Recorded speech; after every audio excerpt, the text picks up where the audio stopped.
Hello मित्रों, नमस्कार। मेरा नाम है दीपिका और आप सभी का एक बार फिर से स्वागत है हमारे नोटबुक आईएएस के इस चैनल पे, जहां पर हम द हिंदू से संबंधित जो भी महत्वपूर्ण एडिटोरियल्स और आर्टिकल्स होते हैं उनको बहुत ही विस्तार में कवर करते हैं दोस्तों, जिससे आपके एग्जाम में आने वाला कोई भी करंट अफेयर्स का प्रश्न ना छूटने पाए। हमारा यही प्रयास रहता है दोस्तों।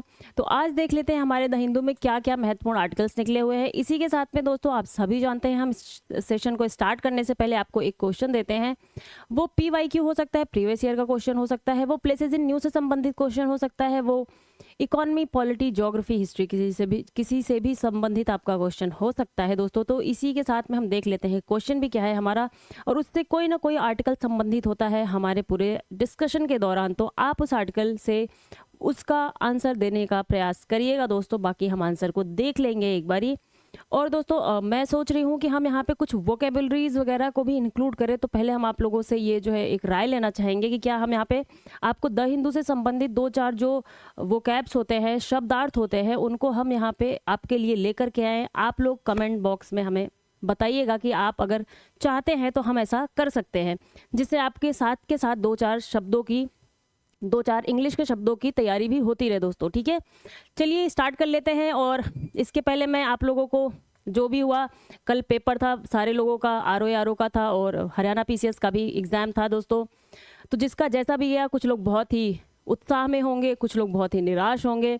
लेकिन जो निराश है, मैं उनके लिए ये कहना चाहती हूँ दोस्तों कि आपको निराश होने की ज़रूरत नहीं है। आगे आने वाले भी बहुत ढेर सारे एग्ज़ाम्स आपके आगे पड़े हैं। देखिए, कहते हैं ना कि मैदान में हारा इंसान जीत सकता है, लेकिन मन से हारा इंसान जीतना उसके लिए बहुत ही मुश्किल होता है। तो आप मन से मत हारिए। आप मैदान में भले हार सकते हैं, लेकिन अगर आपने मन से हार मान ली तो फिर आपके लिए आगे बढ़ना मुश्किल हो जाएगा। मन के हारे हार है, मन के जीते जीत। तो दोस्तों, चलिए इसी बात पे हम इसको स्टार्ट कर लेते हैं अपने सेशन को। तो आप लोग अपने मन को मजबूत बना के रखिए, हम यही उम्मीद करते हैं, और आगे अपनी तैयारी को जारी रखिए दोस्तों। देख लेते हैं आज हमारे क्या क्या इंपॉर्टेंट आर्टिकल्स है। बीच में हम 2 दिन हमारी क्लास नहीं हो पाई थी, तो हमने इसमें 1-1, 2-2 आर्टिकल्स पिछले न्यूज़पेपर के भी ऐड कर दिए दोस्तों, जिससे कि आपके आने वाले 1-2 दिन में सारे जो 2 दिन के और भी 1-2 आर्टिकल्स और बचे हुए होंगे इंपॉर्टेंट, वो भी हम कवर करवा देंगे, जिससे आपका कोई आर्टिकल छूटने ना पाए। हमारी कोशिश यही रहती है यहाँ पे पूरी की पूरी। तो दोस्तों, यहाँ पे 1-2 आर्टिकल आपको कल के भी मिल जाएंगे। चलिए देख लेते हैं। फार्मर्स में start daily march today as stocks collapse. Farmers ने दिल्ली की तरफ मार्च करने की जो है ठान ली है। बात क्या है, MSP को लेकर के यहाँ पे बात चली है। तो हम आपको जो है मिनिमम सपोर्ट प्राइस के बारे में यहाँ पे बात करेंगे। इस फार्मर के एजिटेशन से ज़्यादा हमारे लिए इंपॉर्टेंट हो जाता है MSP के बारे में जानना। तो हम MSP के बारे में देखेंगे। MSP से क्वेश्चन भी आया हुआ है आपका, आज का आपका क्वेश्चन वहीं से ही होगा, 2023 में आया हुआ क्वेश्चन है दोस्तों। तो हम उसके बारे में थोड़ा डिटेल में देखेंगे। आगे देखते हैं हम, a privileged strategic partnership without a gulf. यहाँ पे UAE से संबंधित न्यूज़ है, यूनाइटेड अरब अमीरात से, जहाँ पे हमारे PM मोदी जाने वाले हैं और वहाँ पे हमारे एक हिंदू मंदिर का इनॉग्रेशन हो रहा है। तो इसके बारे में बहुत इंपॉर्टेंट आर्टिकल निकला है हमारे और UAE के जो है रिलेशनशिप को लेकर के, कि हमारे जो है संबंध कैसे हैं और कैसे होने चाहिए, और कुछ आंकड़े हैं उसमें और चीज़ों की बात कही गई है। तो हम यहाँ पे उन सारे ही चीज़ों को देखेंगे दोस्तों। बहुत इंपॉर्टेंट आर्टिकल है वो। आगे क्या है, over 3 lakh ASHAs apply for centre's health cover. ASHA जो वर्कर्स हैं उनके बारे में यहाँ पे हम देखेंगे दोस्तों। FIFA education ministry join hands to promote. Football को प्रमोट करने के लिए फीफा के साथ में एजुकेशन मिनिस्ट्री ने कुछ जो है कोलैब किया हुआ है, उसको देखेंगे। Stop preferring to trial courts as a lower court. हमारी सुप्रीम कोर्ट ने कहा है कि ट्रायल कोर्ट को लोअर कोर्ट कहना नहीं चाहिए आप लोगों को। तो इसके बारे में छोटा सा आर्टिकल है, बस देखेंगे लेकिन कि क्या कहा है। देखिए दोस्तों, हमारे दिमाग में ना सारी न्यूज़ एक बारी, चाहे वो हेडिंग के ही फॉर्मेट में हो, वो होनी चाहिए।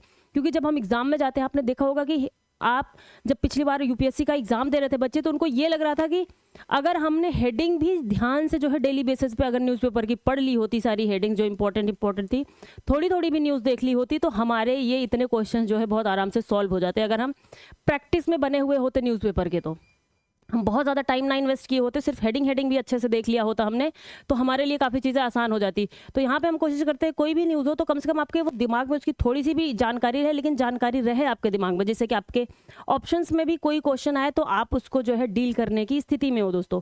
आगे देखते हैं। Death toll from landslide near Philippines gold mine jumps to 54। Landslide हुआ है फिलीपीन में, और फिलीपीन ने चाइना को लेकर के भी कुछ अपने विरोध जताया है अपना, तो हम देखेंगे थोड़ा सा यहाँ पे लोकेशन को देख लेंगे दोस्तों, और इसी के साथ में हम यूएई की भी लोकेशन को देखेंगे। कन्नड़ा साइन बोर्ड, सॉरी दोस्तों ये कन्नड़ा है, ये कन्नड़ा है, यहाँ पे थोड़ा सा मतलब मिसप्रिंट हो गया है। Kannada sign boards lost in translation. अब कन्नड़ा में जो है कुछ 60% के साइन बोर्ड के लिए कुछ कहा गया है कि कन्नड़ में लिखना है, तो उसको भी हम देखेंगे यहाँ पे।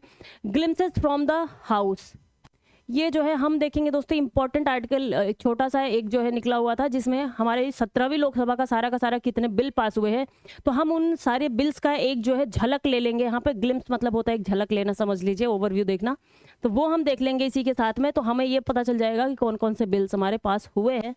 आगे क्या है, Serum's HPV vaccine non inferiors to Gardasil study में कहा गया है, ये साइंस की न्यूज़ है, साइंस एंड टेक की हमारी, इसमें कि सीरम की HPV वैक्सीन है वो नॉन इन्फीरियर टू गार्डासिल की जो वैक्सीन है उससे जो है इन्फीरियर नहीं है।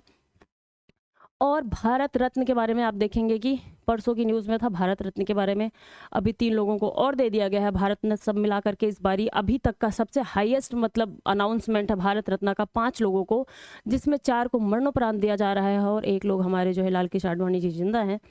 तो सारा का सारा उसके बारे में भी हम देख लेंगे कि क्या चीज़ें हैं, एक बार रिव्यू भी कर लेंगे और कुछ एक्स्ट्रा इन्फॉर्मेशन है वो देख लेंगे।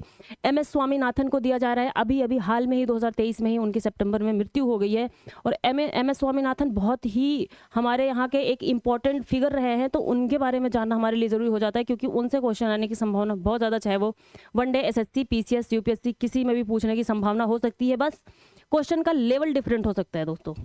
तो चलिए इसी के साथ में देख लेते हैं आज के हमारा क्वेश्चन क्या है। क्वेश्चन क्या है दोस्तों, ये हमारा 2023 का क्वेश्चन है। Consider the following statements. The government of India provides minimum support price for niger Guizotia abyssinica. Guizotia abyssinica इसका साइंटिफिक नेम है। सीड्स, नाइजर सीड्स के लिए गवर्नमेंट हमारी MSP प्रोवाइड करवाती है, क्या ये सच है, आपको बताना है। Niger is cultivated as a kharif crop, क्या ये खरीफ क्रॉप है, ठीक है दोस्तों। अगला है हमारा, some tribal people in India use niger seed oil for cooking, और कुछ ट्राइबल लोग जो है ऑयल इसके जो है सीड को कुकिंग के लिए इस्तेमाल करते हैं, इस सीड से जो ऑयल निकलता है उसको कुकिंग के लिए इस्तेमाल करते हैं। यहाँ पे आपको दोस्तों अपनी इन्फॉर्मेशन के साथ साथ में अपनी कॉमन सेंस को भी अप्लाई करना है, और ये क्वेश्चन आसानी से आपसे टैकल होगा। यहाँ पे हम आर्टिकल भी डिस्कस करेंगे और आके हम आपको ये भी बताएंगे कि यहाँ पे आपको कॉमन सेंस कहाँ अप्लाई करना था दोस्तों, ठीक है। तो आप कोशिश करिए कि आपको कहाँ कैसे इस चीज़ को टैकल कर सकते हैं। How many of the above statements are correct? A only 1, B only 2, C all 3, D none। देख रहे दोस्तों, यहाँ पे अब जो है UPSC ने जो लोग एलिमिनेशन का मेथड जो है बहुत ज़्यादा अडॉप्ट किया था, अब उनको ही एलिमिनेट कर दिया है। पेयर्स में क्वेश्चन पूछे जाने लग गए, लोगों के हाथ पाँव फूल गए थे 2023 के एग्जाम में। तो हमें भी इस चीज़ के लिए तैयार होना है दोस्तों। तो हम यहाँ पे यही कोशिश करते हैं कि आपके लिए चीज़ें ऐसे लेकर के आए जिससे आपकी चीज़ें तैयार होती रहे। देखिए क्वेश्चन, इसको हिंदी में भी देख लेते हैं। निम्नलिखित कथनों पर विचार करें। भारत सरकार नाइजर गुइजोटिया एबिसिनिका बीजों के लिए न्यूनतम समर्थन मूल्य प्रदान करती है। नाइजर की खेती खरीफ फसल के रूप में की जाती है। भारत में कुछ आदिवासी लोग खाना पकाने के लिए नाइजर सीड ऑयल का उपयोग करते हैं। आपको सही कथन बताना है। ए केवल एक कथन इसमें से सही है, बी इनमें से 2 कथन सही हैं, सी इनमें से 3 कथन सही हैं, तीनों ही, और डी इनमें से कोई कथन सही नहीं है। तो आपको यहाँ पे बताना है कि कौन सा कथन सही है। तो हम इसी के साथ में देखेंगे दोस्तों कि हमारा आज का आर्टिकल, और आप लोग देखिए, आप लोग थोड़ा तो सपोर्ट करिए दोस्तों, सब्सक्राइब करिए, हमें हमारा मोराल बूस्ट होता है और हमें जो है थोड़ा सा एक मोटिवेशन मिलता है आपके सपोर्ट करने से, और हम यहाँ पे और भी चीज़ों को लाने का प्रयास करते रहेंगे। आपकी जो क्वेरीज हो, आपकी जो चीज़ों की जो समस्याएं हो, आप वो हमें कमेंट कर सकते हैं और हम उनकी कोशिश करेंगे कि उनको हम सॉल्व करने की पूरी कोशिश करें दोस्तों। तो इसी बात पर देखते हैं हम आर्टिकल आज का। लेकिन दोस्तों आप लोगों से रिक्वेस्ट है, थोड़ा तो सपोर्ट करिए यार, ऐसा मत करिए आप लोग। तो चलिए चलते हैं, हम अपना आर्टिकल देखते हैं। इसी से ही संबंधित हमारा जो PYQ हमने दिया है वो आपको ध्यान में रखना है और आपको आंसर करना होगा यहाँ से। लेकिन यहाँ पे बात क्या है, यहाँ पे मैं आपको थोड़ी न्यूज़ बता देती हूँ कि न्यूज़ क्या है हमारी। फार्मर्स में start daily march today as a talks collapse. Farmers जो है MSP को लेकर के दिल्ली की तरफ मार्च करने वाले हैं। क्यों? क्योंकि मिनिमम सपोर्ट प्राइस जो है हमारा एमएसपी, न्यूनतम समर्थित मूल्य जो है, न्यूनतम समर्थित मूल्य जो फसलों के लिए दिया जाता है दोस्तों, उसको लेकर के इनके साथ में, गवर्नमेंट के साथ में इनकी बात नहीं बन पाई। तो यहाँ पे 1 लाख लगभग किसान ये सोच रहे हैं कि हम दिल्ली की तरफ मार्च करेंगे और गवर्नमेंट से अपनी जो है एमएसपी की बातों को मनवाएंगे। उनका कहना है कि एक गारंटीड मिनिमम सपोर्ट प्राइस हमें चाहिए कुछ फसलों के लिए, एक गारंटीड, पूरी गारंटी के साथ में मिनिमम सपोर्ट प्राइस चाहिए। तो इसी के लिए वो मार्च करने वाले हैं। और बात क्या है, ये कौन से है? एसकेएम मोर्चा, संयुक्त किसान मोर्चा नॉन पॉलिटिकल, जो पहले यहाँ पे एजिटेशन और जो 3 फार्म लॉ लाए गए थे हमारे यहाँ पे, उनको लेकर के आप देखेंगे तो गुड़गांव के पूरे रीजन में, दिल्ली और गुड़गांव के बीच में लोग पूरा टेंट लगा के बैठे थे, बहुत टाइम तक बैठे रहे, वहाँ पे बहुत ज़्यादा एजिटेशन होता रहा, विरोध होता रहा उस फार्म लॉ को लेकर के। उन्हीं में से एक जो है पार्टी थी संयुक्त किसान मोर्चा, उनमें से फिर ये अलग हो गए थे और इन्होंने अपना नाम क्या रख लिया था, संयुक्त किसान मोर्चा नॉन पॉलिटिकल। उनका थोड़ा सा पॉलिटिकल कुछ कोलैब रहा होगा या इन लोग को लगा रहा होगा, तो उससे हट करके इन्होंने नॉन पॉलिटिकल अपना जो है ये रख लिया। यहाँ इसमें लगभग 1 लाख किसान जो है इनके साथ में है और कह रहे हैं कि हम जो है एजिटेट करने के लिए चलेंगे दिल्ली की तरफ। तो ये तो बात हो गई एक नॉर्मल, हमने यहाँ पे आपको बता दिया न्यूज़ क्या है। इसके अलावा हमें देखना है दोस्तों, यहाँ पे देखिए बैरिकेडिंग वगैरह लगाई जा रही है जिससे ना आ पाए वो दिल्ली के बॉर्डर को कवर किया जा रहा है दोस्तों। चलिए देखते हैं कि एमएसपी क्या है हमारे यहाँ पे। एमएसपी क्या होता है दोस्तों? एमएसपी मिनिमम सपोर्ट प्राइस, न्यूनतम समर्थित मूल्य। एमएसपी मिनिमम सपोर्ट प्राइस, न्यूनतम समर्थित मूल्य। गवर्नमेंट कुछ फसलों के लिए न्यूनतम समर्थित मूल्य का जो है अनाउंसमेंट करती है कि ये फसलें हैं जिनके लिए हम इतने रेट डिक्लेयर करते हैं, इतने पे गवर्नमेंट जो है इन फसलों की खरीद करेगी, इससे कम दाम में इनको नहीं खरीदा जा सकता, जिससे कि फार्मर्स को भी थोड़ा मोटिवेशन मिले कि अगर उसकी फसल जो है किसी साल में कोई फसल ज़्यादा पैदावार हो गई तो उसके दाम इतने ज़्यादा भी ना गिरने पाए कि फार्मर जो है डिमोटिवेट हो जाए और उसको सही प्राइस ना मिल पाए और अगली बार वो जो है फिर उस चीज़ का उत्पादन ही ना करे। तो चीज़ों में बैलेंस बनाने के लिए, इन्फ्लेशन को भी कंट्रोल करने के लिए इनडायरेक्ट तरीके से इसको जो है गवर्नमेंट हमारी अनाउंस करती है एमएसपी को। अभी कितनी फसलों के लिए करती है? 22 फसलों के लिए अभी है हमारे पास, ठीक है दोस्तों, 22 फसलों के लिए। हम यहाँ पे फसलों को भी देखेंगे। देखिए आप यहीं से ही वो प्रीवियस ईयर क्वेश्चन पूछा गया है। अगर हमें, जिनको भी ये मालूम रहता कि ये फसलें कौन कौन सी हैं हमारे यहाँ पे एमएसपी में, वो आराम से उस क्वेश्चन को टैकल कर लेते। तो इसीलिए हमने और ला दिया है कि आपको कहीं भी अगली बार भी आप देखते हैं प्रीवियस ईयर क्वेश्चंस के जो ऑप्शंस होते हैं उनमें से भी क्वेश्चंस को उठा लिया जाता है, थीम बेस्ड क्वेश्चंस आते हैं आपके। तो एमएसपी इनका एक जो है एरिया हो सकता है जहां से क्वेश्चंस उठा सकते हैं। तो हमने सोचा कि आपके लिए यहाँ पे एमएसपी की सारी डिटेल को यहाँ पे बता दें आपको। बात क्या है? MSP is based on the recommendation of the commission for agriculture cost and prices. Recommend कौन करती है दोस्तों? CACP, commission for agriculture cost and prices, ठीक है। CACP रिकमेंड कौन करती है? इसकी सिफारिश करती है कि किसकी? मिनिमम सपोर्ट प्राइस की, कौन सी फसल की कितना दाम होना चाहिए, इसको जो है कितने क्विंटल पे खरीदना चाहिए गवर्नमेंट को, उसको सिफारिश करने का काम करती है हमारी CACP। और कौन कौन सी फसलों को मिलना चाहिए वो भी करती है। Which considers various factors such as cost of production, क्या क्या देखती है? Demand and supply, market price trends, intercrop price parity, ETC इत्यादि। क्या क्या देखती है? इन चीज़ों को देखती है कि उत्पादन उस साल में कितना हुआ है, डिमांड कितनी है उसकी, सप्लाई कितनी है, उसका जो है बाजार मूल्य, बाजार कीमत कितनी चल रही है, इंटरक्रॉप प्राइस कितनी है उसकी, इंटरक्रॉप प्राइस पैरिटी कितनी है, अन्य फसलों के साथ में उसकी जो है समता कैसी चल रही है। CACP is an attached office of the ministry of agriculture farmers welfare. किससे अटैच्ड, किस मिनिस्ट्री में आती है, किससे अटैच्ड है ये दोस्तों? Ministry of agriculture and farmers welfare, किसान कल्याण जो मंत्रालय है हमारा, कृषि एवं किसान कल्याण मंत्रालय, इसके ही अंतर्गत आती है आपकी CACP welfare. It came into existence in 1965, ये 1965 में आई है। 1965 में CACP का निर्माण किया गया था। The MSP is aimed at ensuring remunerative prices to growers for their produce and encouraging crop diversification. ये जो है देखिए यहाँ पे 2 चीज़ें कही जा रही हैं कि MSP का उद्देश्य क्या है। उद्देश्य इसका ये है दोस्तों, क्यों हम न्यूनतम समर्थित मूल्य देते हैं? इसलिए देते हैं कि जो प्रोड्यूसर्स हैं उनको जो है सही प्राइस मिल जाए। दूसरा, क्रॉप डाइवर्सिफिकेशन, क्रॉप में विविधता लाई जा सके। जब गवर्नमेंट चाहती है कि हमें इस जो है क्रॉप को ज़्यादा पैदावार इसकी करवानी है, अभी इस मार्केट में उसकी, जैसे मान लीजिए राइस है, अभी राइस को लेकर के काफ़ी ज़्यादा प्रॉब्लम चल रही है। भारत राइस ब्रांड के अंदर में गवर्नमेंट जो है राइस प्रोवाइड करवा रही है 29 रुपये पर केजी के हिसाब से, क्योंकि राइस में इन्फ्लेशन लगातार देखने को मिल रहा है। उसने उसके एक्सपोर्ट को भी कुछ वैरायटी के राइसेस के एक्सपोर्ट को भी बैन करवाया है। तो यहाँ पे गवर्नमेंट क्या कर सकती है कि अभी उसको जब लगेगा कि हमें इसके प्रोडक्शन को बढ़ाना है, तो राइस के लिए वो एमएसपी थोड़ा बढ़ा सकती है, जिससे आगे इन्फ्लेशन को कंट्रोल किया जा सके। इन्फ्लेशन कैसे कंट्रोल होगा इससे दोस्तों, कि अगर राइस की एमएसपी को बढ़ा दिया तो लोग थोड़ा मोटिवेट होंगे, जो किसान है, किसान मोटिवेट होंगे तो वो जो है ज़्यादा पैदावार करेंगे। चलो भाई अब इसकी एमएसपी बढ़ गई है, हम थोड़ा इसको और पैदा करते हैं, जिससे हमें इससे फ़ायदा ज़्यादा होगा। तो इससे फिर जो है राइस की पैदावार ज़्यादा हो जाएगी। बाद में जब आप जानते ही हैं कि इन्फ्लेशन का काम कैसे है, डिमांड एंड सप्लाई पे बेस्ड हो जाता है, मांग और आपूर्ति पे। जब जो है वो उसकी आपूर्ति जो है ज़्यादा बढ़ जाएगी तो अपने आप इन्फ्लेशन उसमें जो है कम हो जाएगा, उसका दाम सस्ता हो जाएगा। तो इसलिए ये क्रॉप डाइवर्सिफिकेशन को भी प्रमोट करती है गवर्नमेंट। जिस क्रॉप में चाहे उस क्रॉप के लिए एमएसपी जो है डिफरेंट कर सकती है, जिससे कि लोग उसके लिए एनकरेज हो और उसको ज़्यादा प्रोड्यूस करें। The cabinet committee on education affairs CCEA, the cabinet committee on economic affairs, sorry दोस्तों, the cabinet committee on economic affairs CCEA chaired by the prime minister. कौन इसको चेयर करता है? प्राइम मिनिस्टर करते हैं। प्राइम मिनिस्टर करते हैं। CCEA के चेयरपर्सन कौन है? प्राइम मिनिस्टर है दोस्तों, ये ध्यान रखना है हमें। India takes the final decision approve on the level of MSP. देखिए, इसको रिकमेंड करने का काम कौन करती है? कौन कौन सी फसल आनी चाहिए, क्या क्या इसका जो है प्राइस होना चाहिए, ये करती है आपकी CACP। CACP इसको रिकमेंड करती है। CACP रिकमेंड करती है दोस्तों एमएसपी को, ठीक है।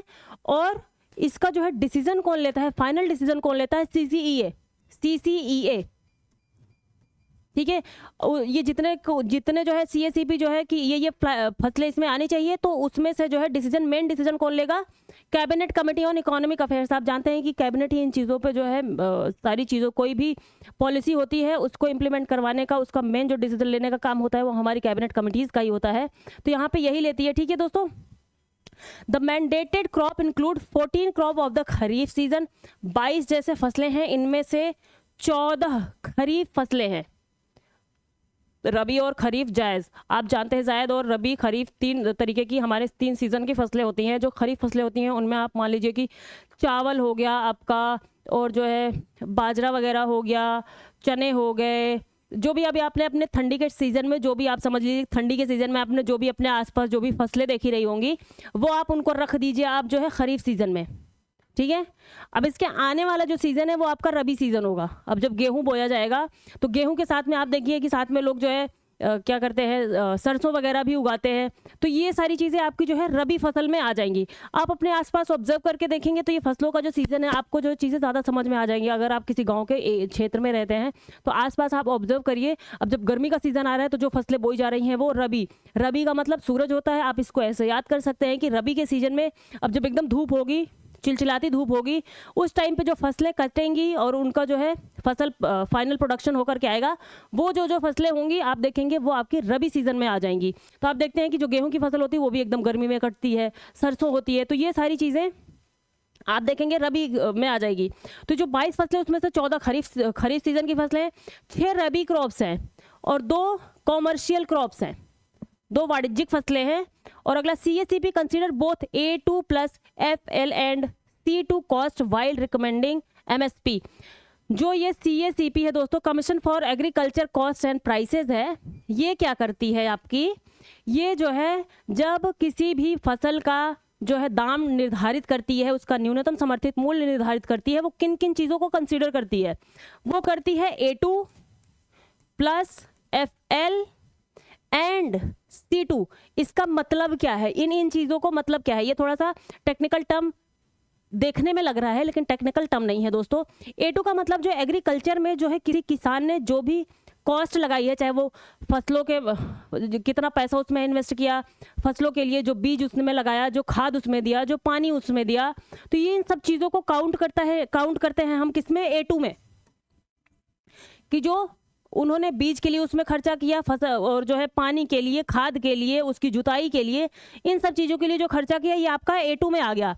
और FL क्या होता है दोस्तों, प्लस FL क्या होता है, FL का मतलब है फैमिली लेबर। फैमिली लेबर, जो परिवार ने किसी अदर को न लगा करके अदर को भी लगाया, तो साथ में जिस परिवार ने काम किया उसके साथ में मिल करके और लोगों के साथ में जो परिवार खेत में लगा रहा कंटिन्यूअसली काम करने के लिए, तो उसको भी इसमें जोड़ा जाएगा कि परिवार ने कितना इन्वेस्ट किया है उसमें, खुद से जाकर के कितनी मजदूरी करी है खेत में, उसको जोड़ेंगे। अगली चीज होगी C2। C2 क्या है, ये एक तरीके का समझ लीजिए कि अगर किसी ने जमीन को लीज पे ले लिया है, पट्टे पे ले लिया है किसी की जमीन को, तो उसको उस जमीन का भी इंटरेस्ट किसी को पे करना पड़ेगा, किसी को जो है उसका जो है ब्याज देना पड़ेगा। किसी से उन्होंने खेत लिया है, मान लीजिए कोई किसी से खेत ले लेता है तो उसको ब्याज देना पड़ेगा एक तरीके से।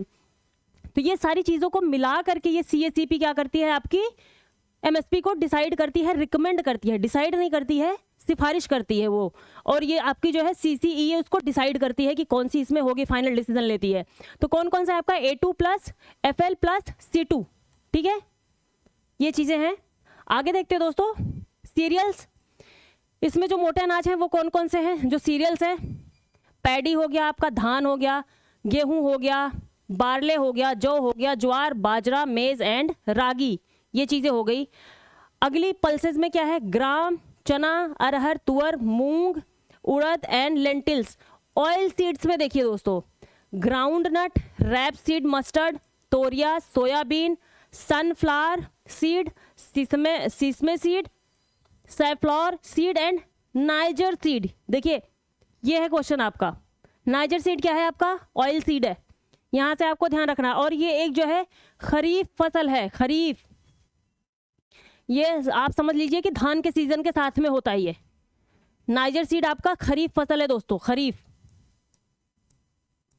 अगली किसी क्लास में हम आपको पूरा का पूरा डिवाइड करके बता देंगे कौन कौन सी खरीफ है, कौन कौन सी रबी है दोस्तों। तो यहाँ पे मैं आपको बता रही हूँ कि नाइजर सीड क्या है, आपका खरीफ फसल है। और यहाँ पे भी आप देखेंगे धान भी आपका जो है खरीफ फसल में आ जाएगा। ज्वार बाजरा मक्का, ये सब भी आपका जो है खरीफ फसल में आ जाएगा। गेहूं, जौ और सरसों ये आपका आ जाएगा रबी फसल में दोस्तों। आप देखेंगे चने भी आपके आ जाएंगे खरीफ फसल में। अरहर, तुअर, मूंग, उड़द ये सब भी आपके जो है रबी फसल के आसपास आ जाएंगे, ठीक है दोस्तों। और ये जो ऑयल सीड्स हैं ये भी आपके लगभग इसमें से, ये देखिए मस्टर्ड, सरसों, ये आपकी जो है रबी फसल में आ गई। नाइजर सीड आपकी जो है खरीफ फसल में आ गई। मैं आपको एक पूरी लिस्ट बना के दे दूंगी बाद में, तो ये आपको ध्यान रखना है यहाँ से, ठीक है। For sugarcane farmers are assured what is known as the fair and remunerative price FRP। जो शुगर केन होती है, जो हमारा गन्ना होता है, उसके लिए अलग से प्राइस डिसाइड की जाती है। जैसे हम इसको MSP बोलते हैं, तो जो गन्ने वाली होती है उसको FRP बोलते हैं दोस्तों, FRP। इसको MSP बोला हमने, गन्ने के लिए FRP बोलते हैं, FRP, MSP की जगह FRP। और क्या होता है ये, fair and remunerative price, fair and remunerative price, उचित और पारिश्रमिक जो है कीमत आप कह लीजिए एक तरीके की। Fair and remunerative price FRP है आपके गन्ने के लिए, ये ध्यान रखना है। It is set on the basis of the recommendation of the commission for agriculture. ये भी CACP ही इसको रिकमेंड करती है और इसको फाइनल डिसीजन CCEA लेगी, ठीक है दोस्तों। Consultation with the state governments and feedback from the sugar industries. इसको डिसाइड करने के लिए हम शुगर केन का जो है प्राइस डिसाइड करते हैं, उसमें क्या किया जाता है कि जो हमारी CACP होती है ये किसके साथ में जो है बातचीत करके देखती है, जो राज्य सरकारें हैं उनसे बातचीत करती है, प्लस जो शुगर की इंडस्ट्रीज है जहाँ पे चीनी मिल वगैरह होती होंगी उनसे बात करके फिर ये जो है प्राइस जो है डिसाइड की जाती है। तो यहाँ पे सारी चीज़ें मैंने आपको बता दी। देखिए इसी बात में आपको क्वेश्चन भी दिखाते चलती हूँ कि हाँ प्रॉपर क्या था इसमें। मैंने आपको कहाँ पे कहा कॉमन सेंस लगाना है। जैसे देखिए अब आप ध्यान से देखिए, अब आप इसका जो है उत्तर देने की हालत में होंगे। उत्तर देने की हालत में आपको बस एक जगह पे कन्फ्यूजन लग रहा होगा, एक जगह पे, कहाँ पे, some tribal people in India use niger seed oil for cooking. Bharat में कुछ आदिवासी खाना पकाने के लिए नाइजर सीड ऑयल का उपयोग करते हैं। यहाँ पे आपको कॉमन सेंस क्या लगाना है, अगर आपको ये मालूम है कि ये खरीफ क्रॉप है, ये आपको मालूम हो गया, ठीक है दोस्तों, नाइजर सीड, और इसके लिए MSP डिसाइड की जाती है, ठीक है, MSP। और वहाँ पे हमने देखा कि ये ऑयल सीड है, ऑयल सीड है जिससे कि तेल निकाला जाता है, ऑयल सीड। तो आपको ये कॉमन सेंस से मालूम होना चाहिए कि अगर कोई भी ऑयल सीड है तो अगर वहाँ पे सम लगाया गया है और सम लगाया गया है साथ में, तो ऑयल सीड जो है ऑयल पकाने के लिए, खाना पकाने के लिए तेल का इस्तेमाल तो करते ही हैं लोग। तो यहाँ पे ट्राइबल पीपल भी कुछ तो ऐसे होंगे, सारे के सारे हम नहीं कह रहे हैं, लेकिन कहीं ना कहीं कुछ तो ऐसे होंगे, वो जो है 5% ही क्यों ना हो, 1% क्यों ना हो, लेकिन इससे डिनाई तो नहीं किया जा सकता ना कि एकदम से ही नहीं होंगे। और इसका आंकड़ा कैसे, एकदम एग्जैक्ट आंकड़ा कैसे अवेलेबल हो सकता है, चाहे वो कितने ही परसेंटेज में क्यों ना हो, ठीक है। तो यहाँ पे हमें कॉमन सेंस लगाना है। अगर ये ऑयल सीड है तो जाहिर सी बात है ऑयल को खाना पकाने के लिए कुछ मात्रा में तो करेंगे ही करेंगे लोग, चाहे वो ट्राइबल लोग हों चाहे वो नॉर्मल लोग हों। यहाँ पे ट्राइबल के अलावा अगर नॉर्मल लोगों को कहा जाता तो भी वो सही हो जाता दोस्तों, ठीक है। क्योंकि ये ऑयल सीड है तो कोई ना कोई लोग, कुछ ना कुछ लोग, इतनी बड़ी पॉपुलेशन है तो कहीं ना कहीं हम उसका इस्तेमाल करेंगे ही दोस्तों, ठीक है। अगला आर्टिकल देखिए हमारा, this is a very important article, a privileged strategic partnership without a gulf, ठीक है। A privileged strategic partnership without a gulf, ठीक है। यहाँ पे हम देखते हैं कि जो यूएई है, यूनाइटेड अरब एमिरेट्स है, यूएई है। पहले तो हम आपको यही दिखा देते हैं कि दोस्तों इसका जो है लोकेशन कहाँ पे है, क्या है, ये देख लो, फिर हम आर्टिकल को डिस्कस करते हैं जिससे आपके दिमाग में चीज़ों का एक खाका बनेगा। ये है आपका यूएई, ये एरिया, ये आप देख रहे हैं ध्यान से, ये है आपका एशिया, ये मिडिल ईस्ट एशिया है आपका, ठीक है, ये ठीक है, मिडिल ईस्ट एशिया है आपका। और यहीं पे ही है आपका ये क्या, यूएई, यूनाइटेड अरब एमिरेट्स। और ये आप देखेंगे ये पूरा एरिया बहुत दिनों से न्यूज़ में चल रहा है, जब से इजराइल हमास की लड़ाई स्टार्ट हुई है। इजराइल आपको देखेंगे तो यहाँ दिख जाएगा इजराइल हमास, और ये सिनाई पेनिनसुला है, सिनाई पेनिनसुला है दोस्तों। और यहीं पे ही आपका ये रेड सी है, और बाबल जो है गल्फ ऑफ एडन है ये दोस्तों, और ये आपका रेड सी रहा, अरेबियन सी है ये है आपका पर्शियन गल्फ दोस्तों। और यही है जो ये ऐसे जा रहा है ना, ये आपका क्या है, स्ट्रेट ऑफ हॉर्मुज है। और स्ट्रेट ऑफ हॉर्मुज के ही दक्षिण पे स्थित है क्या, आपका UAE, United Arab Emirates. United Arab अमीरात जो है आपका स्थित है दक्षिण में किसके, स्ट्रेट ऑफ हॉर्मुज के। ये वाला एरिया आपका स्ट्रेट ऑफ हॉर्मुज है। और इसके साथ में यहीं पे ही मंदिर का निर्माण किया जा रहा है, जो हिंदू मंदिर है, ठीक है दोस्तों। स्वामी नारायण का मंदिर है, स्वामी नारायण पंथ है एक तरीके का, जो 1907 में स्टार्ट हुआ था। कब स्टार्ट हुआ था, 1907 में हुआ था स्वामी नारायण पंथ। तो वहीं से जो है उन्हीं का ही मंदिर यहाँ पे बनाया जा रहा है, यहीं पे ही बना है, जिसके लिए हमारे प्राइम मिनिस्टर नरेंद्र मोदी को बुलाया गया है, उसको इनॉग्रेशन करवाने के लिए, उसका उद्घाटन करवाने के लिए। और उसी के ही साथ साथ में यूनाइटेड अरब अमीरात यूएई के साथ में कुछ हमारी स्ट्रेटेजिक पार्टनरशिप के चीज़ों के बारे में बात होगी। तो वहाँ पे उस आर्टिकल में हम सारी चीज़ों को देखेंगे कि हमारे संबंध कैसे रहे हैं और कैसे हैं और आगे क्या होने की उम्मीद है, ये सारी चीज़ें हम देखेंगे। ये हमारे आईआर पेपर के पॉइंट ऑफ व्यू से बहुत ज़्यादा इंपॉर्टेंट है। और यहाँ पे आप लोकेशन देखेंगे तो लोकेशन के भी उससे ज़्यादा इंपॉर्टेंट है। आपने देखा होगा प्रीवियस ईयर क्वेश्चन में मोदी जी जहाँ जहाँ गए थे वहाँ से लगभग क्वेश्चन पूछ लेते हैं, कहाँ पे गए, किस कंट्री में गए, तो वहाँ की लोकेशन को उठा करके भी पूछ लेते हैं। तो इसलिए हमने आपको यहाँ पे ये चीज़ें बता दी, आप इसको ध्यान से देख लीजिए।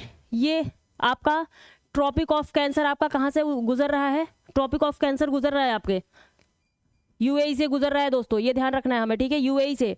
और ये आपका जो है ओमान है, ये है आपका यमन, और ये अरेबियन पेनिनसुला है आपका, ये आपका अरेबियन पेनिनसुला है, यहीं पे ही है आपका यूनाइटेड अरब एमिरेट्स। और यहीं छोटा सा कतर है, यहीं पे ही बहरीन है आपका, ठीक है। और ऊपर आपका ये इधर इराक और ईरान मिल जाएगा, और इधर आपका जो है इराक और इधर सीरिया मिल जाएगा, इधर ईरान, इधर आगे आएंगे तो आपको ईरान मिल जाएगा दोस्तों। और ये आपका तुर्की है आपका। और ये रहा आपका ब्लैक सी बहुत दिनों से न्यूज़ में है दोस्तों। तो आपको ब्लैक सी के बारे में जो है ध्यान रखना है। इसकी जो अटैच कंट्रीज है, मैंने आपको इसका निमोनिक भी बताया है, बर्गर टी करके, burger T BUR burger T GR, burger T, 5 countries burger T, Bulgaria, Romania, Georgia, Russia and Turkey, ठीक है, तुर्की, जिसका नाम चेंज करके कर दिया गया है तुर्की। तो ये हमारे जो है बर्गर खाओ चाय पियो वाला एक फॉर्मूला है, जिससे आप ब्लैक सी की कंट्रीज को याद कर सकते हैं, ठीक है। तो ये सारी चीज़ें मैंने आपको पहले इसमें बता दी है। चलिए अब आगे चलते हैं, देख लेते हैं हमारा आर्टिकल क्या है दोस्तों। यूएई से कौन सा गुजरता है, ट्रॉपिक ऑफ कैंसर गुजरता है यूएई से, ठीक है, कर्क रेखा गुजरती है आपके यूएई से, ये ध्यान रखना है हमें। अब privilege strategic partnership without a gulf, यहाँ पे बात वही कही जा रही है कि मोदी जी गए हुए हैं और कौन सी है 13 से 14 फरवरी के बीच में वहाँ पे जाएंगे, विजिट करेंगे 2024, which will include inaugurating a temple built by a, क्या नाम है, बोचासनवासी श्री अक्षर पुरुषोत्तम स्वामी नारायण संस्था, क्या है, बोचा स्वामी श्री अक्षर पुरुषोत्तम स्वामी नारायण संस्था, इन्हीं के द्वारा, इसी संस्थान के द्वारा बनाया जा रहा है वहाँ पे जो टेम्पल बनाया गया है स्वामी नारायण जी का, इन अबू धाबी में। This is mister Modi's 7th visit to UAE, 2015 से लेकर के अभी तक में 7वीं बार यूएई जा रहे हैं मोदी जी, और पिछले 8 महीनों में ये तीसरी बार उनकी विजिट है यूएई की। तो आप समझ सकते हैं कि कितना ज़्यादा इंपॉर्टेंस रख रहा है यूएई हमारे लिए। और आगे, in this short duration India relationship with UAE has evolve into becoming one of the most prominent bilateral relationship for new Delhi.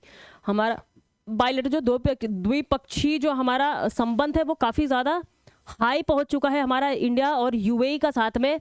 Not only has UAE become India's strategic partner, but it has also become one of the most important linchpin of India's engagement in the Gulf region. Gulf region में हमारे जो है engagement के लिए बहुत ही important एक तरीके का धुरी का काम कर रहा है ये आपका क्या यूएई हमारे लिए, इंडिया के लिए। There is a close rapport between the president of the UAE, यहाँ पे देखिए ये वो कैब मैं आपको बता रैपोर्ट, रैपर बोलते हैं, रैपर इसको पूरा नाम है। एक तरीके से आप कह लीजिए घनिष्ठता, बहुत ज़्यादा जो घनिष्ठता होती है उसको हम कहते हैं, किसी के साथ में क्लोज रिलेशंस होते हैं उसको हम रैपर्ड बोलते हैं, ठीक है दोस्तों। ये आपको एक मैंने नॉर्मल सा बता दिया एक शब्द जिसका देयर इज अ क्लोज रैपर्ड, हमारे बहुत ही घनिष्ठ संबंध है बिटवीन द प्रेसिडेंट कौन है, Sheikh Mohammed bin Zayed Al Nahyan. Sheikh Mohammed bin Zayed Al Nahyan, कितना लंबा नाम है दोस्तों, आई एम सो सॉरी, मुझे किसी का मजाक नहीं उड़ाना है, मैं मजाक हालांकि नहीं उड़ा रही हूँ ऐसे, मैं बस नाम बता रही हूँ। एंड मिस्टर मोदी, इन दोनों के बीच में काफ़ी अच्छे जो है दोस्ती मित्रता भी रही है मोदी जी के साथ में, और जो है इनके president Sheikh Mohammed bin Zayed Al Nahyan. The बैप्स temple, ये इसका शॉर्ट फॉर्म क्या है, बोचासन स्वामी श्री अक्षर पुरुषोत्तम स्वामी नारायण संस्था, इसका शॉर्ट फॉर्म क्या है, बैप्स टेम्पल। इसको जो है बैप्स संस्था बोलते हैं। बैप्स संस्था जो 1907 में मैंने आपको बताया स्टार्ट हुई थी 1907 में, और जो है ये स्वामी नारायण का एक जो है सेक्ट है, एक पंथ है स्वामी नारायण जी का, स्वामी नारायण पंथ है एक तरीके का ये, विच इज बिल्ट ऑन 27 एकड़ में जो है बिल्ट किया हुआ है ये land, donated by the UAE president. UAE ने जो है डोनेट किया था हिंदुओं को, जहाँ पे 27 एकड़ की जमीन जहाँ पे ये मंदिर बनाया गया है। Will be the second big Hindu temple, ये दूसरा सबसे बड़ा हिंदू टेम्पल होगा to be inaugurated in the UAE in recent years. UAE में 2 मंदिर बनाए गए हैं दोस्तों, ये दूसरा सबसे बड़ा मंदिर होगा। पहला कौन सा है यहाँ पे, the first being the Hindu temple in Dubai में बना हुआ है, 2022 में इसको जो है खोल दिया गया लोगों के दर्शन के लिए।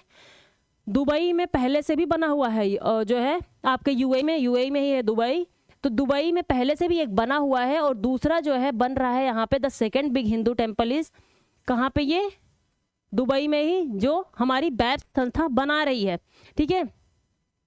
और मोदी जी वहाँ जाएंगे तो वो जो है government summit on February, world government summit होने वाली है, वर्ल्ड गवर्नमेंट समिट होने वाली है वहाँ पे फरवरी 14 को, तो उसको भी जो है as a guest of honour वो उसको एड्रेस करेंगे, वहाँ पे गेस्ट ऑफ ऑनर बुलाया गया है। हालांकि मोदी की यूएई के साथ में बढ़ती नज़दीकी बहुत ज़्यादा अदर कंट्रीज़ को रास नहीं आती है, पाकिस्तान को भी पसंद नहीं है। 2019 में आप देखेंगे तो सुषमा स्वराज को वहाँ पे आईओसी जो इस्लामिक ऑर्गेनाइजेशन कोऑपरेशन है, उसमें जो है उनको 2019 में जो हमारी लेट सुषमा स्वराज जी विदेश मंत्री थी, सुषमा स्वराज जी को उन्होंने as a guest of honour बुलाया था और वहाँ पे जो है स्पीच देने के लिए बुलाया था। पाकिस्तान ने इसका बहुत ज़्यादा विरोध किया था, लेकिन हमारी यूएई के साथ में बहुत अच्छे संबंध रहे। 2017 में हमने उनको एज अ अपने गेस्ट बुलाया था रिपब्लिक डे के परेड पे।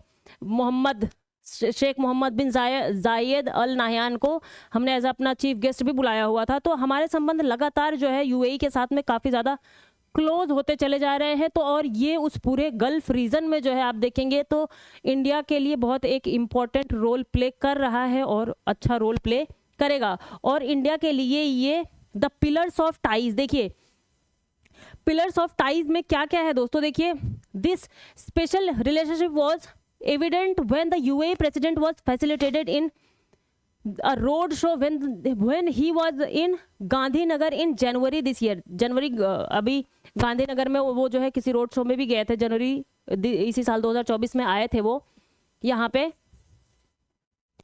As the chief guest of the 10th vibrant Gujarat. किसके चीफ गेस्ट बुलाए गए थे अभी जनवरी में?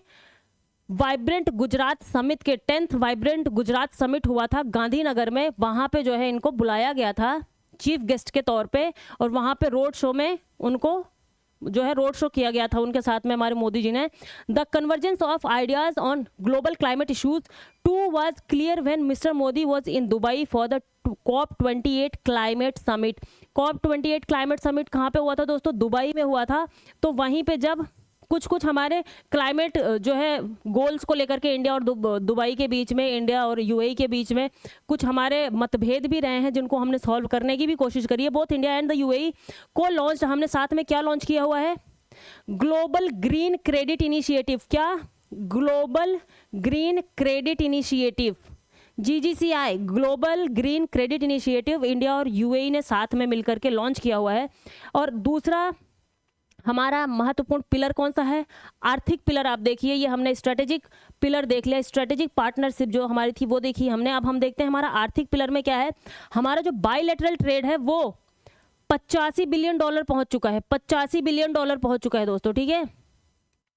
$85 बिलियन इंडिया और यूएई का द्विपक्षीय व्यापार पहुंच चुका है 2022-23 में, making the UAE India 3rd largest trading partner. UAE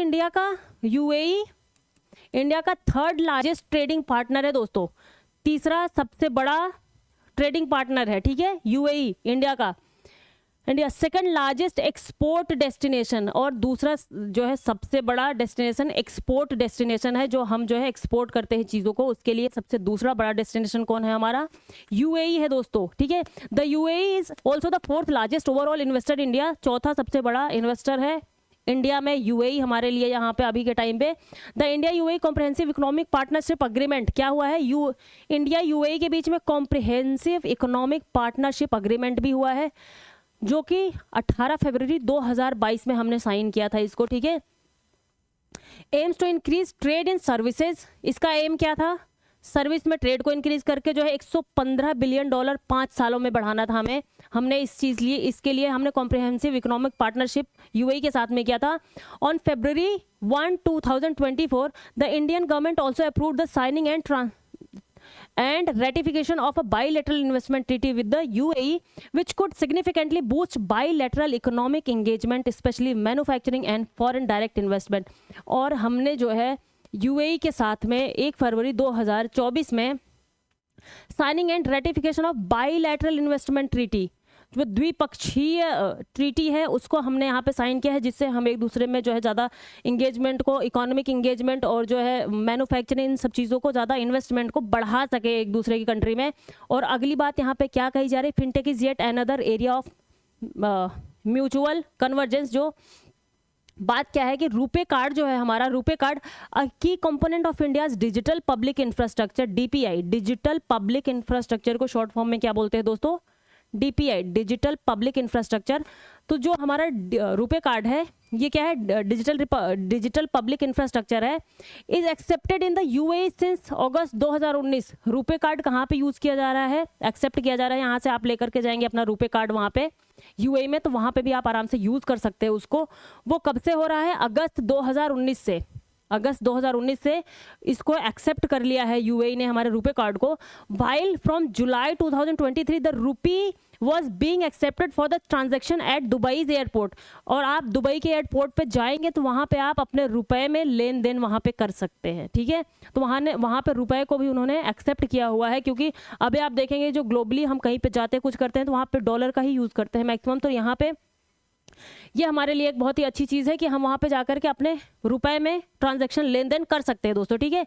आगे क्या बात कही जा रही है, India and the UAE also operationalised rupee dirham settlement system. हमने क्या एक काम किया हुआ है, हमने एक चालू किया है रुपी दिरहम, वहाँ की मुद्रा का क्या नाम है, दिरहम है, settlement system. When in August 2023 the Indian Oil Corporation made a rupee payment to Abu Dhabi National Oil Company for crude oil. हमने उनके साथ में यूएई के साथ में रुपी दिरहम सेटलमेंट सिस्टम भी किया हुआ है। इससे क्या है कि जब वहाँ से हमारी जो तेल की कंपनी है, इंडिया ऑयल कॉरपोरेशन है, उसने वहाँ से तेल वेल खरीदा, तो हमने जो है पैसे में ही, रुपए और दिरहम में ही लेन देन किया वहाँ पे, ठीक है। तो हमने एक दूसरे की करेंसी को ऐसे एक्सेप्ट किया हुआ है कि हम अपने लेन देन इसको इस्तेमाल कर सकते हैं। एनर्जी सिक्योरिटी भी हमारे यहाँ पे काफ़ी ज़्यादा, इसको हम देखेंगे यूएई के साथ में। एनर्जी सिक्योरिटी में क्या है दोस्तों की, जो देखिए यहाँ पे petroleum reserve LTR and the Abu Dhabi National Oil Company to invest in the strategic crude oil storage facility in Bengaluru में करने वाली with an initial investment $400 million का, जो एक कंपनी है अबू धाबी की, और जो हमारी इंडिया की जो कंपनी है national Oil company, Abu Dhabi National Oil company हमारे बेंगलुरु में इन्वेस्टमेंट करने वाली है $400 मिलियन का दोस्तों। Defence and security cooperation and people to people ties too are critical cogs in the relationship. Defence की टाइज आप लोगों के साथ में भी संबंध देखेंगे तो काफ़ी ज़्यादा इंपॉर्टेंट हो जाता है यूएई। हमारे यहाँ से भी बहुत से लोग जाते हैं यूएई में जॉब करने के लिए, काम करने के लिए। दुबई में आप देखेंगे बहुत से लोगों ने वहाँ पे घर वर भी खरीद रखे हैं इंडिया के। आप देखेंगे कि कहाँ जा रहे हैं भाई, तो हम दुबई जा रहे हैं। तो आपने देखा होगा दुबई काफ़ी ज़्यादा इंपॉर्टेंट है हमारे लिए भी। Both countries have often gone out of the way to make exceptions for each other when the UAE hosted the OIC foreign ministers meeting. मैंने आपको यही अभी बताया, Organisation of Islamic Cooperation, OIC मतलब ऑर्गेनाइजेशन ऑफ इस्लामिक कोऑपरेशन। जो Islamic countries है उनका ये ऑर्गेनाइजेशन है जो साथ में मिलकर के अपनी चीज़ों को देखती हैं। उनमें क्या है कि जब उनकी फॉरेन मिनिस्टर्स जो विदेश मंत्रियों की मीटिंग थी, उसमें उन्होंने सुषमा स्वराज को बुलाया था 2019 में, जो है एज अ चीफ गेस्ट उन्होंने बुलाया था, guest of honour country, despite protest from some nations including Pakistan ने भी जिसका विरोध किया था। Earlier 2018 India was the guest of honour. 2018 में इंडिया जो है गेस्ट ऑफ ऑनर था country as a Abu Dhabi festival. Abu Dhabi festival में इंडिया को एज अ उन्होंने बुलाया था, क्या, गेस्ट ऑफ ऑनर अपने यहाँ पे अबू धाबी में। The UAE's annual cultural festival during the visit of UAE, और उन्होंने मोदी जी को वहाँ का सबसे जो है हाईएस्ट सिविलियन अवार्ड है, हाईएस्ट सिविलियन ऑनर है, क्या नाम है उसका, order of Zayed. Order of Zayed 2019 में मोदी जी को उन्होंने दिया हुआ है। क्या नाम है उसका, ऑर्डर ऑफ जायद दिया हुआ है, जो कि यूएई का सबसे बड़ा सिविलियन अवार्ड है, ठीक है, नागरिक सम्मान है वहाँ का सबसे बड़ा, वो दिया है मोदी जी को, ऑर्डर ऑफ जायद। तो ये भी एक जो है अपने आप में ही एक बड़ी बात हो जाती है कि हमारे रिश्ते अच्छे हैं, इसी वजह से ऐसा हो सकता है, नहीं तो वो किसी को भी दे दें। Sheikh Mohammed bin Zayed Al Nahyan Abu Dhabi and the deputy supreme commander of the UAE armed forces was the chief guest at Republic Day. 2017 में इनको चीफ गेस्ट भी हमने बुलाया था, जो है इनको क्या, मोहम्मद बिन जायद को हमने बुलाया था। Was one of the few nations specially invited for the G20 summit in September 2000। जो कुछ स्पेशल नेशंस को हमारे इंडिया में जब G20 का समिट हुआ था दिल्ली में, तो जो कुछ स्पेशल गेस्ट को बुलाया था उसमें से एक यूएई भी था, जिसको प्रॉपर तरीके से हमने इन्वाइट किया था, हमारी गवर्नमेंट ने इन्वाइट किया था अपने G20 समिट में, ठीक है दोस्तों। और IIT Delhi Abu Dhabi campus has been establish. IIT Delhi में एक अबू धाबी कैंपस भी जो है इस्टेब्लिश किया गया है। ओपन कंसुलेट, और एक जो है कंसुलेट, और एक क्या कहेंगे आप, एक कंसुलेट जो है ओपन किया गया है कहाँ पे, हैदराबाद में 2023 में। और हम स्ट्रेटेजिक टाइज के बारे में देखें, within the region both countries, हम जो है I2U2 का भी पार्ट है दोनों ही कंट्रीज, ठीक है। I2U2 में कौन है, I2U2 India, Israel, United states और यूएई। कौन कौन से हैं दोस्तों, 4 कंट्रीज हैं हम, ठीक है। कौन से, India, Israel, US, United states. दो देखिए I2U2 का मतलब यही है, I2 2 I और 2 U, तो U से यूएस, दूसरा यूएई और 2 I में एक इंडिया हो गया, दूसरा इजराइल हो गया, तो हम यहाँ पे भी हैं।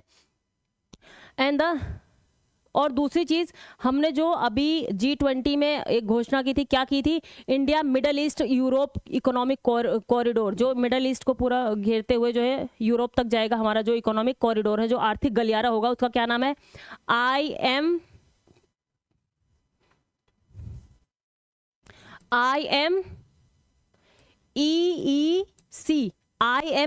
India middle east Europe economic corridor. ठीक है दोस्तों, India middle east Europe economic corridor, इसमें भी जो है यूएई को हमने शामिल किया हुआ है। Infrastructure project that was sign during G20 summit में हमने ये जो साइन किया था। The corridor aims to connect India to Europe, Bharat को यूरोप से कनेक्ट करने का ये जो है गलियारा होगा, जिसको हमने यहाँ पे किया है, जो कि पूरा का पूरा होकर के अरेबियन पेनिनसुला को पूरा क्रॉस करते हुए ये आर्थिक गलियारा हमारा जाएगा। जो चाइना का रोड एंड बेल्ट इनिशिएटिव है, उसी के एक जो है आप प्रतिद्वंदी के रूप में देख सकते हैं IMEEC को। तो ये हमें थोड़ा सा याद रखना है दोस्तों, ये भी चीज़ें कुछ कुछ इंपॉर्टेंट है।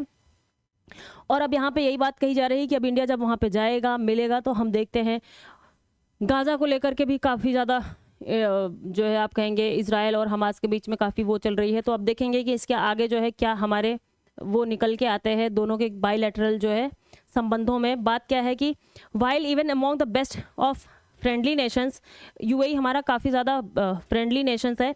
While India recognises and values the UAE's role in the region, the UAE too is cognizant of the global leadership role and India is set to acquire। और जो है हम यूएई के भी महत्व को समझते हैं, उस एरिया में हम उसको जो है पूरा एक सपोर्ट देते हैं। तो उसी तरीके से यूएई भी ये समझता है कि इंडिया भी एज अ ग्लोबल लीडर बनने की ओर अग्रसर है, तो उस चीज़ को वो भी रिकॉग्नाइज करता है। तो ये हमारे लिए अच्छी बात है। देखिए दोस्तों, ये कोई बड़े आर्टिकल्स नहीं होते, इसमें कुछ कुछ जो इन्फॉर्मेशन होती हैं वो होती हैं जो कि मैंने आपको जैसे बता दी, नॉर्मल इन्फॉर्मेशन। तो आप इसको एक स्टोरी के फॉर्म में जो है याद रखिए, और यहाँ पे कुछ कुछ जो फैक्ट्स बताते हैं आप उसको ध्यान रखते चलिए, तो चीज़ें आपके दिमाग में बैठती चली जाएंगी। इतने ये कोई जो है डिफ़िकल्ट आर्टिकल्स नहीं होते हैं दोस्तों। बस ये होता है कि हम कंटिन्यूसली जब न्यूज़ में होते हैं तो हमें एक के बाद एक चीज़ें समझ आने लग जाती हैं। अगर हम जो है अचानक से देखते हैं, हमारी कुछ कुछ बेसिक चीज़ें नहीं तैयार होती हैं, तो हमें चीज़ें समझ आनी थोड़ी मुश्किल हो जाती हैं। तो इसीलिए पहले मैंने आपको इसका मैप दिखाया कि मैप में क्या है, फिर उसके बाद मैंने ये डिस्कस किया। तो आप इस चीज़ का आइडिया लगा सकते हैं कि ये कहाँ पे है। इंडिया आपका ये रहा और यही है, ये आपका बगल में यहाँ पे है, तो ये हमारे लिए इंपॉर्टेंट है। यहीं से ही आपका इकोनॉमिक कॉरिडोर जो है जाने की बात कही जा रही है, जो कि आपका जाएगा इधर पूरा का पूरा यूरोप के साइड में जाएगा दोस्तों, इधर से ऐसे यूरोप के साइड में चला जाएगा। तो कनेक्शन जो है वहाँ से बनाने के लिए हो रहा है। ये आपका पूरा अरेबियन पेनिनसुला है दोस्तों। ठीक है, चलिए आगे चलते हैं। कुछ कुछ आर्टिकल्स हैं। देखिए हमारी अभी जो ये लोकसभा है, कौन सी है, 17वीं लोकसभा, 17वीं लोकसभा है। अभी 18वीं का इलेक्शन होने वाला है दोस्तों। ठीक है, 18वीं का इलेक्शन होने वाला है मई में। तो यहाँ पे 17वीं लोकसभा में क्या क्या कुछ कुछ बिल्स पास किए गए हैं वो मैं आपको एक बारी याद करवा देती हूँ। ये इंपॉर्टेंट है, बस ये हमारे एग्जाम के पॉइंट ऑफ व्यू से काफ़ी ज़्यादा इंपॉर्टेंट है। देखिए, the 17th Lok Sabha which took off with the removal of the special status of the Jammu and Kashmir under the Article 370 of the Constitution ended its last session on Saturday with a special discussion on the construction of the Ram Temple Ayodhya। ठीक है, तो ये तो छोड़िए, यहाँ पे हम बता रहे हैं आपको क्या क्या है, वही चीज़ों को वहाँ पे बताया गया है। Abrogation of J&K special right, इसी 17वीं ही लोकसभा में जो है जम्मू एंड कश्मीर का स्पेशल राइट हटाया गया था, J&K का, आर्टिकल 370 के अंतर्गत में। ठीक है दोस्तों, आर्टिकल 370 के अंतर्गत में जम्मू एंड कश्मीर को स्पेशल राइट्स प्राप्त था, जिसको हटा दिया गया हमारे 17वीं लोकसभा में। ठीक है, along cherish political goal of the Jan Sangh ideology, Shyama Prasad Mukherjee काफी टाइम से चाहते थे the abrogation of the special status of under article 370 के ऊपर constitution was among the key decision of the Modi government 2.0। ठीक है, दूसरी बार जब मोदी गवर्नमेंट आई है तो इसको हटाया, एब्रोगेट किया है 2019 में, 17वीं लोकसभा के अंतर्गत ही इसको जो है हटाया गया है। ठीक है, अगला देखते हैं, ट्रिपल तलाक को भी बैन किया गया। Among the first laws that the Modi government brought in the second tenure was the Muslim Women Protection Rights, Muslim Women Protection of Rights on Marriage Bill 2019। It band instant triple तलाक, जो तलाक तलाक तलाक 3 बारी बोल करके लोग तलाक लेते हैं दोस्तों, तो उसको जो है बैन किया हमारे इस जो है इस हमारे बिल के अंदर में, इस जिसको पास किया था ये एक्ट के अंदर में। Functioning under covid protocols the monsoon, ये भी आप याद रखिएगा ध्यान से। The monsoon session in 2020 was the first session that government delayed due to the pandemic. Pandemic जो हमारा आया था, महामारी जो फैली थी कोरोना वायरस की, उसकी वजह से 2020 का जो हमारा शीतकालीन सत्र था, शीतकालीन सत्र को हमें डिले करना पड़ा था। शीतकालीन सत्र ये देखिए आपके ये ना, ये जो है वनडे एग्जाम्स के लिए इंपॉर्टेंट हो सकते हैं दोस्तों, तो मैं आपको इसलिए बता दे रही हूँ सत्र, ये ऐसे पीसीएस वगैरह में भी इंपॉर्टेंट हो सकते हैं। तो 2020 वाला जो सेशन था, शीतकालीन सत्र जो था, उसको हमें डिले करना पड़ा था। किसकी वजह से? कोविड की वजह से। यही पहला एक जो है हमारा ना तो 2019 का ना 2021 का, तो हमें याद रखना है 2020 का था ये, ठीक है। Delay due to the pandemic, it was held amid major changes due to the COVID-19 protocols. The Lok Sabha and the Rajya Sabha had separate sittings as members were spread across the two chambers to maintain social distancing. ठीक है, वो बस इतनी चीज़ें थी जो आपको जाननी थी। 3 फार्म लॉज, 3 फार्म लॉज जो किसानों के लिए एग्रीकल्चर पे लाया गया था, वो भी इसी में पास हुआ। इन सितंबर 2020 में parliament pass the 3 farm laws. Farmer from Punjab, Haryana and Uttar Pradesh began protest. मैंने आपको जो बताया था कि पूरे जो है बॉर्डर पे अभी भी एमएसपी के लिए जो कर रहे हैं। Forcing the government to roll back the controversial laws in November 2021। नवंबर 2021 में उन्होंने कहा कि आप जो है फिर से अपने फार्म लॉज को वापस लो और जो है इनमें कुछ चेंजेस करो। तो काफ़ी ज़्यादा विरोध हुआ था इस चीज़ का, कंटिन्यूसली कई महीनों तक जो है फार्मर्स बैठे हुए थे। अगला क्या पास किया था इन्होंने? New home for parliament. आप जानते हैं हमारी 17वीं लोकसभा में नया पार्लियामेंट आया है, 17वीं लोकसभा में दोस्तों, ठीक है। 17वीं लोकसभा में हमने अपने नए पार्लियामेंट में अपने को जो है वो किया था पुरानी वाली पार्लियामेंट से। Prime minister Narendra Modi inaugurated the new parliament building on May 28 को उन्होंने इनॉग्रेट किया था। एमिड वैदिक चैंट्स बाय प्रीस्ट, पुजारियों के जो है वैदिक चैंट्स के साथ में उन्होंने मंत्र का उच्चारण किया था, ये बात कही जा रही है। आगे देखिए, prime minister perform pujas and later installed a Sengol. क्या इंस्टॉल किया गया है? कहाँ पे दोस्तों? जहाँ पे हमारे जो है स्पीकर बैठते हैं लोकसभा में, उनके बगल में आप देखेंगे कि एक ऐसे आप पोल की तरह आप देखेंगे एक चीज़ लगी रहती है, वो क्या है? सेंगोल। सेप्टर इन पिक्चर लेफ्ट। ये देखिए, ये जो लेकर के मोदी जी यहाँ पे खड़े हुए हैं, यही है सेंगोल, जिसको तमिलनाडु से लाया गया था। तमिलनाडु का है ये। कहाँ से है ये? तमिलनाडु का। In the Lok Sabha chamber right next to the speaker chair. Speaker के चेयर में आप देखेंगे तो एक जो है पोल की तरह लगाया गया है, वो क्या है? सेंगोल, जो कि तमिलनाडु से आया था, ठीक है। The ceremony was boycotted by 19 opposition parties were. ये तो छोड़िए ये सब, ठीक है। आगे women's reservation law. Women reservation law भी इसी 17वीं लोकसभा में लाया गया। 27 years after the women's reservation bill was first introduce in parliament. 27 साल पहले जो है पार्लियामेंट में इंट्रोड्यूस किया गया था। उसके बाद में द लोकसभा ऑन सितंबर 2023 को बिल को पास किया गया।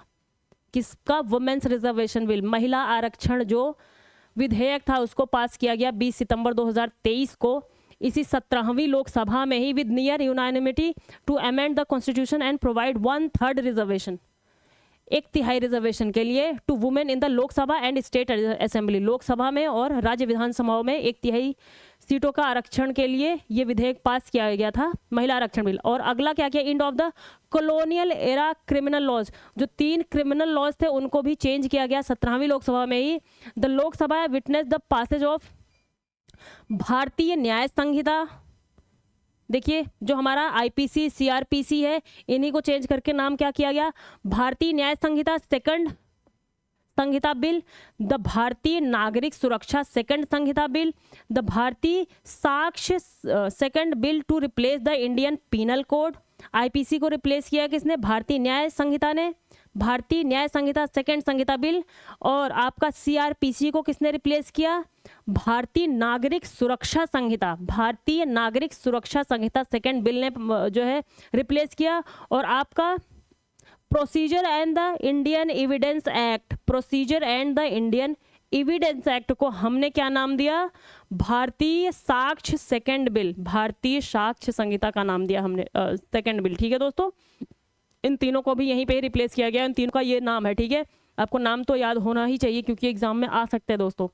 सिक्योरिटी ब्रीच, सिक्योरिटी ब्रीच भी हुआ। आप देखेंगे कि पार्लियामेंट में दिसंबर 13 को कुछ लोग घुस गए थे, उन्होंने येलो गैस को छोड़ा था अचानक से जाकर के, तो फिर अब जो है कई लेयर की सिक्योरिटी लगा दी गई है पार्लियामेंट के अंदर एंट्री करने के लिए।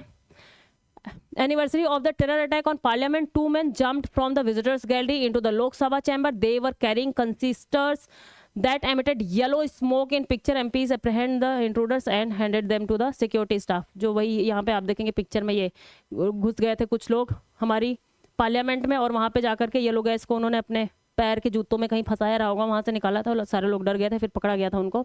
Record suspension in a single session, और 17वीं लोकसभा में अभी तक का सबसे रिकॉर्ड सस्पेंशन रहा है। इसमें लगभग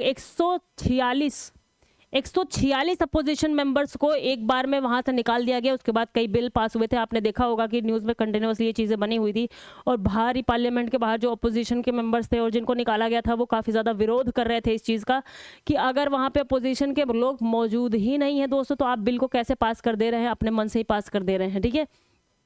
द विंटर सेशन पार्लियामेंट, जो शीतकालीन सत्र था, ठीक है, parliament in December 2023 saw as many as 146 opposition MPs. Sorry, मैंने यहाँ पे आपको कुछ मानसून सत्र था दोस्तों, वो मानसून सत्र था, उसको मैंने आपको शीतकालीन सत्र बताया था, वो आप करेक्ट कर लेना, वो ध्यान से मेरे उतर गया बताते हुए, उसके लिए आई एम सो सॉरी, इसलिए मैंने आपको करेक्ट करवा दिया है। ये देखिए कहाँ पे है, देख लीजिएगा आप लोग, मैंने यहाँ पे शीतकालीन लिख दिया था, वो मानसून सत्र था, ठीक है दोस्तों। ये कोविड-19 का, हाँ ये याद रखना है, मानसून सत्र था, ये मानसून सेशन था, मानसून सत्र था, और ये जो है आपका शीतकालीन सत्र ये है, ठीक है दोस्तों। विंटर सेशन ये का, इसमें क्या हुआ था, रिकॉर्ड सस्पेंशन हुआ था हमारे शीतकालीन सत्र में। 2023 saw as many 146 opposition MPs, जो 146 जो है एमपी थे, सांसद थे, उनको सस्पेंड कर दिया गया था, बोथ हाउसेज, दोनों ही हाउस, राज्यसभा लोकसभा दोनों से किया गया था। The opposition however alleged that the suspension were aimed at prevailing them from asking questions on the home minister on the security breach. ये जब सिक्योरिटी ब्रीच हुआ था, इसी के जस्ट बाद ही जो है इनको वहाँ से सस्पेंड किया गया था, तो इन लोगों ने बोला कि हम जो है इनसे पूछने लग जाएंगे, क्वेश्चन करेंगे, तो इसलिए इन्होंने हमें हटा दिया है, क्योंकि इलेक्शन आने वाला है, फिर लोग पूछने लगेंगे, बोलने लगेंगे सिक्योरिटी ब्रीच कैसा हुआ, तो इससे जो है वोट बैंक में प्रॉब्लम होगी, ये चीज़ हो गई। Disqualification and expulsion, the 17th Lok Sabha saw the disqualification of Congress leader Rahul Gandhi. आपने देखा होगा 17वीं लोकसभा में ही राहुल गांधी को मानहानि के मुकदमा चल रहा था उनके ऊपर, तो उसकी वजह से उनको डिस्क्वालीफाई कर दिया गया था लोकसभा में से, लेकिन बाद में फिर सुप्रीम कोर्ट ने उसको फिर से कहा कि नहीं ऐसा नहीं करना चाहिए, तो फिर से वो वापस आए थे वहाँ पे। तो ये सारी चीज़ें थी जो 17वीं लोकसभा में हुई थी, मैंने आपको सारे का सारा बता दिया। उनको अनएथिकल, और जो महुआ मोइत्रा हैं उनको भी हटाया गया अनएथिकल कंडक्ट की वजह से। महुआ मोइत्रा, क्योंकि उनके ऊपर कुछ चार्जेस थे कि उन्होंने कुछ लोकसभा की कुछ जो रिकॉर्डिंग या कुछ ऐसी चीज़ें हैं वो किसी अदर पार्टी के साथ में, या मतलब किसी बाहरी इंसान के साथ में उन्होंने थोड़ा बहुत कुछ शेयर कर लिया था। Unethical conduct and contempt to the house for sharing her Lok Sabha credentials with unauthorised person, कुछ जो अनऑथराइज्ड पर्सन थे उनके साथ में उन्होंने कुछ क्रेडेंशियल्स शेयर कर लिया।